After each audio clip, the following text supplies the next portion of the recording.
नमस्कार दोस्तों, आप सभी का स्वागत है भक्ति अमृत रस चैनल में। आज हम लेकर आए हैं बेहद पवित्र और चमत्कारी वैशाख मास की कथा अध्याय 1।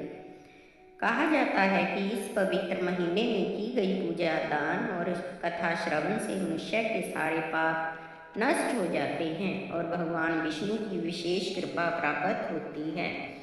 तो वीडियो को अंत तक जरूर देखें और क्योंकि आज की कथा आपके जीवन में सुख, शांति और समृद्धि ला सकती है। वैशाख मास की कथा अध्याय 1 के अनुसार यह महीना भगवान विष्णु को अत्यंत प्रिय और सभी मासों में श्रेष्ठ है, जिसे ब्रह्मा जी ने माता के समान जीवों की मनोकामनाएं पूरी करने वाला बताया है। इस माह में सूर्योदय से पूर्व स्नान, विष्णु के मधुसूदन रूप की पूजा और दान का विशेष महत्व है, जो अक्षय फल देता है। सूत जी बोले, परम श्रेष्ठ ब्रह्मा के पुत्र नारद जी से राजा अम्बरीश ने पवित्र वैशाख मास का महात्म्य पूछा। राजा अम्बरीश बोले, हे ब्रह्मा, जो संपूर्ण महीनों के महात्म्य वर्णन किया वह मैंने अच्छी तरह सुना। सभी महीनों में वैशाख मास श्रेष्ठ, अतः वैशाख का महात्म्य विस्तार से कहिए, मुझे सुनने की इच्छा है। यह मास भगवान विष्णु जी को प्यारा क्यों है और इसमें कौन कौन से धर्म कार्य उन्हें प्रिय हैं? क्या दान करना चाहिए, उसका क्या फल होता है, ये सब कार्य किस देवता को प्रसन्न करने के लिए करने चाहिए? इस मास में करने योग्य काम क्या हैं? कौन से कार्य भगवान विष्णु को प्रिय हैं? इसमें क्या दान किसके लिए किया जाता है, उसका फल और उद्देश्य क्या है? इस मास में किन वस्तुओं से भगवान का पूजन करना चाहिए? हे नारद, ये सब मुझे विस्तार से सुनाइए, मैं श्रद्धा से सुनूंगा।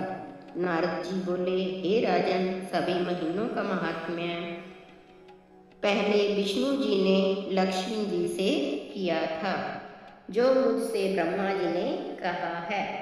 सब महीनों में कार्तिक माघ और वैशाख मास श्रेष्ठ हैं। इन तीनों में से भी वैशाख मास सबसे श्रेष्ठ माना गया है। यह महीना माता के समान सब जीवों को अभीष्ट फल देने वाला है।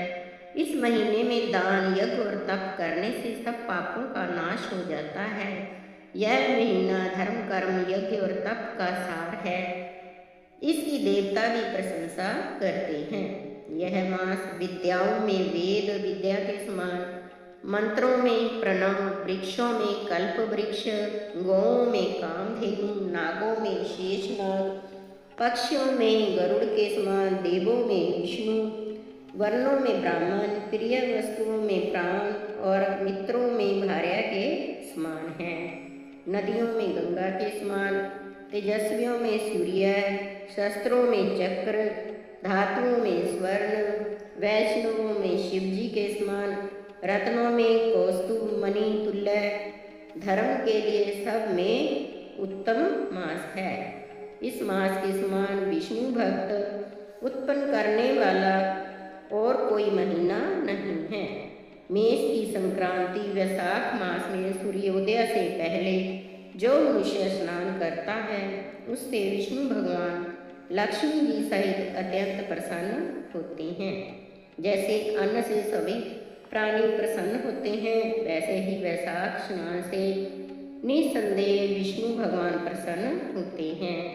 वैशाख स्नान करने वाले मनुष्य और जो उनका अनुमोदन करता है, वह भी सब पापों से छूटकर विष्णु लोक जाता है। मेष राशि के सूर्य में वैशाख मास में प्रातःकाल एक बार भी स्नान कर जो मनुष्य पूजा करता है, वह महापापों से छूटकर विष्णु लोक पाता है। वैशाख मास में स्नान करने के लिए जो मनुष्य एक पग भी चलता है, उसे 10,000 अश्वमेघ यज्ञ करने का फल मिलता है।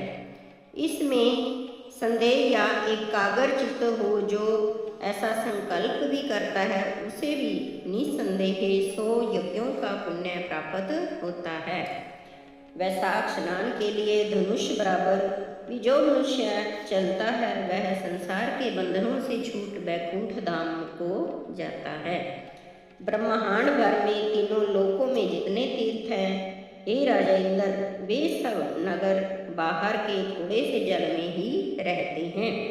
अर्थात वैशाख मास में स्नान के लिए किसी तीर्थ में ना जा सके तो नगर के बाहर किसी जलाशय में स्नान करना चाहिए।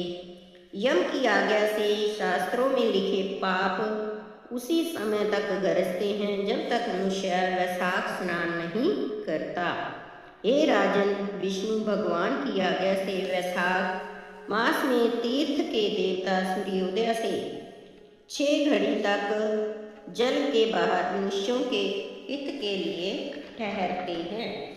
हे राजेंद्र, इस समय तक भी जो मनुष्य स्नान के लिए नहीं आते वे उनको दारुण शाप दे अपने स्थान को चले जाते हैं। इसलिए वैशाख स्नान अवश्य करना चाहिए। तो दोस्तों, यह थी वैशाख मास की पवित्र कथा अध्याय 1। अगर आपको यह कथा पसंद आई हो तो वीडियो को लाइक करें और अपने दोस्तों और परिवार के साथ शेयर जरूर करें। ऐसी ही और भक्ति से जुड़ी हुई कथाएं सुनने के लिए भक्ति अमृत रस चैनल को सब्सक्राइब करना ना भूलें। जय श्री हरि विष्णु जी।